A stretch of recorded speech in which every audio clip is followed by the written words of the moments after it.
Welcome to Pigeon Talk One-on-One, topic with conditioning, preparation, and system. Pigeon Talk with Jaime Lim and Aaron Claudio.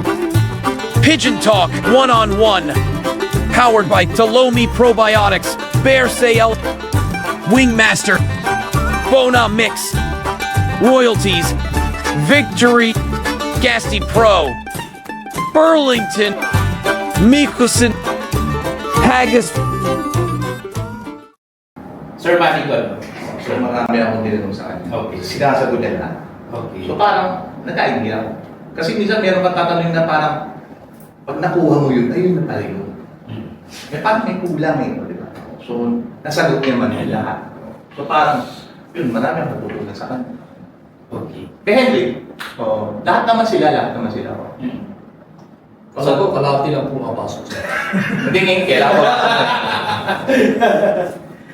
So ayun sir, paano yung nagiging... Katulad ngayon, 30 days na tayo. Since na natapos na tayo yung mga trainings natin, paano naman sir preparation for the derby na natin? So ganun pa rin, nire-recover yung ibon. Recover ko ibon. And then may mga additional po ba kayo sa feeds? May mga dinadagdag na po ba kayo ngayon? Ngayon kasi ang ginagamit ko kay Manny. Yes. So kay Manny naman kasi wala naman dinadagdag eh. Okay. Diba? Acid naman yun eh. So naglalaro lang yung mga supplement, tapos yung small seeds niya. Doon lang naman naglalaro eh. Parang ang alam ko, parang last 2 laps siya nag-additional ng sunflower. So hindi ko alam yung sa kanya. Ako wala naman ako dinadagdag. So for the whole... Kasi kung healthy yung ibon, kung talaga malakas, wala naman kailangan idagdag kasi nga talaga mag-recover sila. Pero kung mahina ibon, kahit anong bigay mo, useless eh. Pero kay Manny, ang feeds niya, puro pang-flyer mix. Meron din siyang breeder. Pero may dadagdag ka pa mga... Yung una niya meron, pero itong huli wala na. Kumbaga yun yun. Oo, yun. Wala ka na idadagdag. New royalty mix. So,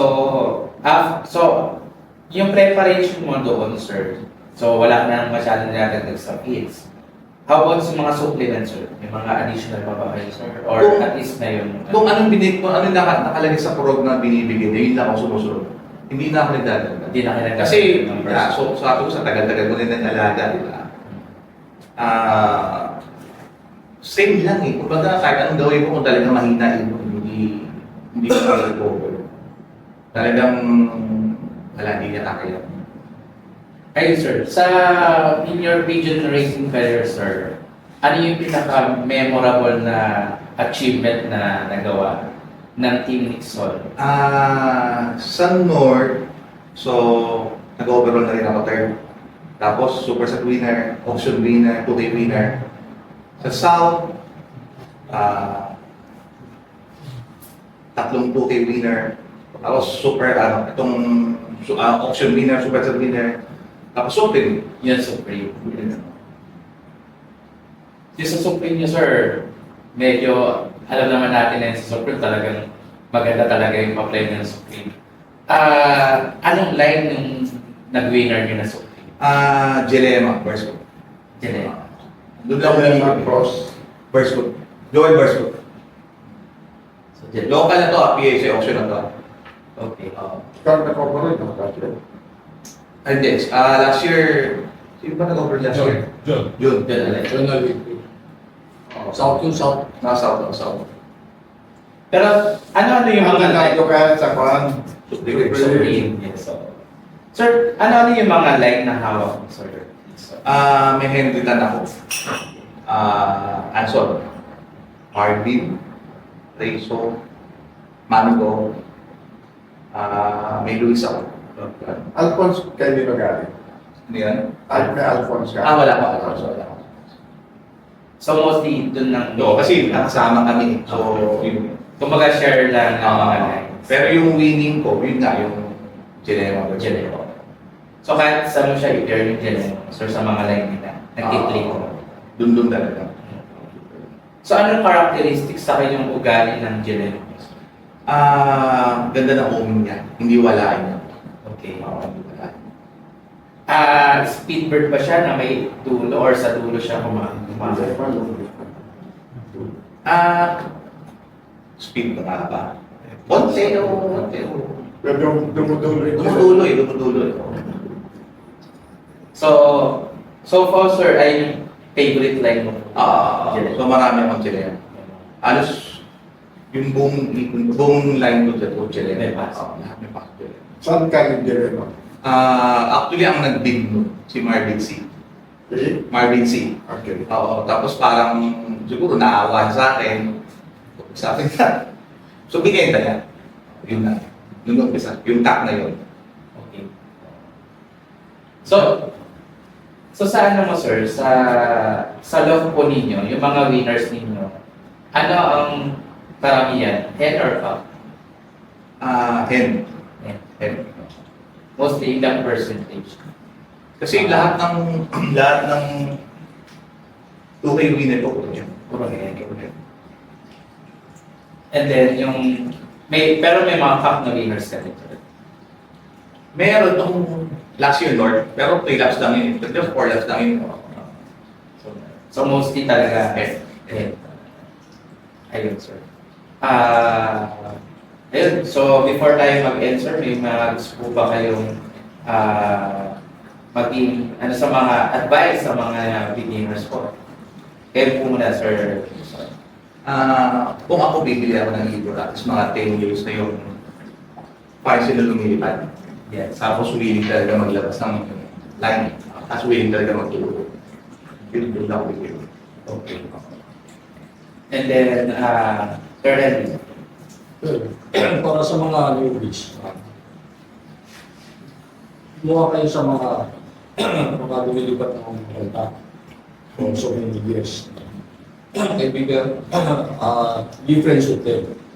So, willing sila magkakaroon ng good coach. Yung starting point nyo, huwag kayo bibili kung saan-saan. Diba? Tapos huwag kayo maniwala na itong bird, ibig sila hamilin ito. Kailangan din ka. Mga hearsay. Diba? Mas maganda yung start of the good words. Okay. So, madali ang process, madali ka makakuha ng good words. Ano? I'm taking a break in my future racing. Kasi yung property was sold. So, I could stop by November. So, yung mga ibon ko, so far, marami na na-out. Meron pa mga breeders and some young birds and old birds available. So, visit lang kayo sa area ko. At kung sir? Address ko is 137 Haig Street, Haig, Barangay Tabangan, Mandaluyong City. Okay. Malapit sa Calento. Yes, para rin ang talento. In between Calento and yung creek. Yes, creek. Habang meron pa, Samantalay nyo na pagkakataon. tagal ko na naipon tong mga lines. Yes. So, may mga pasok ng bagong lines, which is for me, it's okay ha. Jensan, meron pa akong Bersco, Again, Berlan, some Thomas Pickers, ubus na. Dalawa na lang. Okay. Dalawa na lang ito, Desmet, That's my part. tapos Rostone.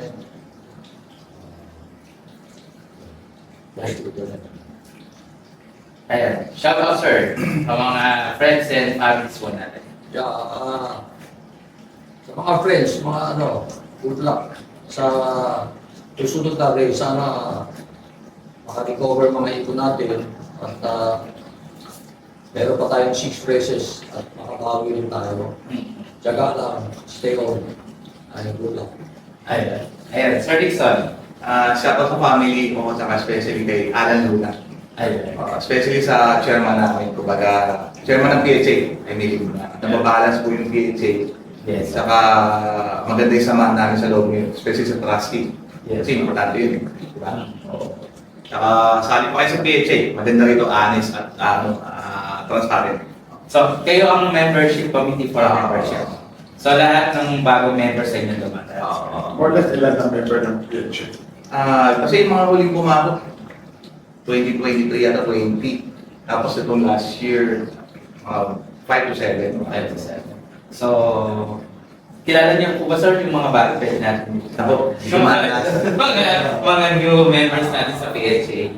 So, ayun. Sa total, meron tayong 160 about. 160 wala. Wala. Mga 140 is 140. 140 members ang PHA.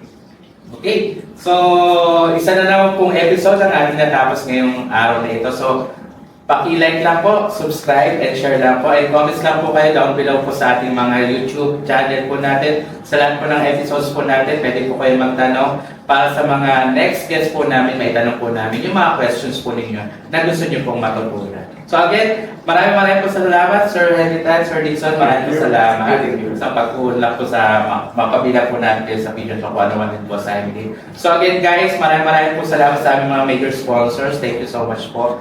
So again, on behalf of Pigeon Talk 101, maraming salamat. So see you next guys on our next episode. Bye!